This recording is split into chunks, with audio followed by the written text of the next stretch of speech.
Welcome to the deep dive. Today we're looking into an interesting challenge. It's from Shaunti Feldhahn's book, The Kindness Challenge. Right, the 30-day one. Exactly, 30 days to, well, supposedly improve any relationship.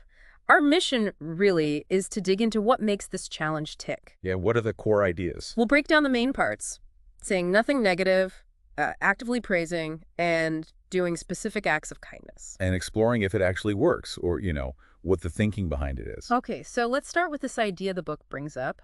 Kindness, blindness. What's that about? Well, Feldhahn suggests that we often think we're pretty kind, generally positive people, Most of us probably do. but we might be sort of blind to our own little bits of negativity, sarcasm, maybe complaining, things we don't even notice. And we miss chances to actually be kind. Exactly. We overlook opportunities. So this blindness means we aren't really seeing our own impact accurately. It's quite a thought, isn't it? It really is. Okay, so the challenge itself. 30 days, one person you pick. Rule 1. Zero negativity. Yeah, and that means nothing negative to them, but also nothing negative about them to others. Ah, that's key. So no venting to a friend about them either. For those 30 days, nope. The idea is to completely cut off that negative flow.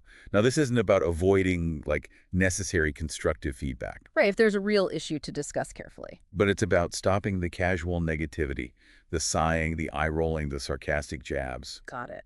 Okay, rule 2. Praise. Yes, every single day, find one thing you can genuinely praise about that person, something specific. And you have to tell them. Tell them directly, yes. And this is interesting. You also have to tell someone else that positive thing about the person.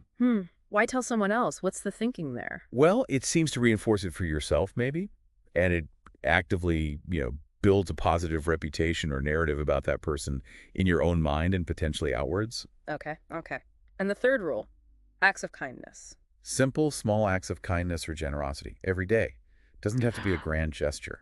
Like grabbing their coffee or doing a small chore for them. Exactly. Something thoughtful and intentional.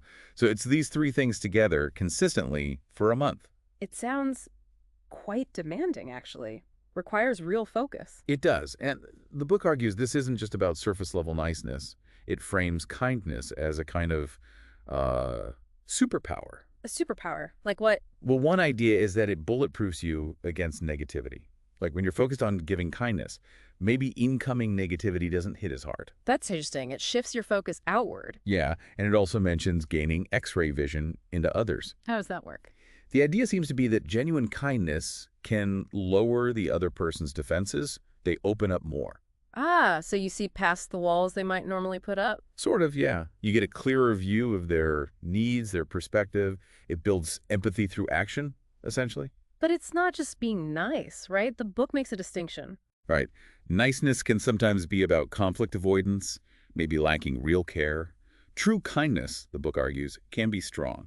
It might involve setting boundaries, for instance. But always done with care. Always with care and consideration, yeah. It's intentional. It highlights being purposeful, focusing on the positive, even if you don't feel like it initially. That old idea that actions can change feelings. Exactly. Acts kindly, and the feelings might follow. It also lists specific negativities to watch out for. Exasperation, sarcasm. Suspicion, grumbling, things that subtly poison the well. Yeah, those little things add up. Hey. So the challenge is about consciously replacing those with deliberate praise and kind acts. Sincere, unconditional acts. It sounds like the goal is less about a 30-day fix and more about building a habit. I think so. Cultivating kindness as a default mode, which then hopefully fosters more gratitude, better relationships, and maybe even changes you, the giver. A positive cycle. Potentially, yes. Yeah. A way to really strengthen connections. Okay, so a final thought for you listening. Maybe pick one relationship you'd like to nurture a bit more. What if, just for the next few days, you really focused on one of these? Maybe just cutting out the negative comments. Or finding one thing to genuinely praise each day. Yeah.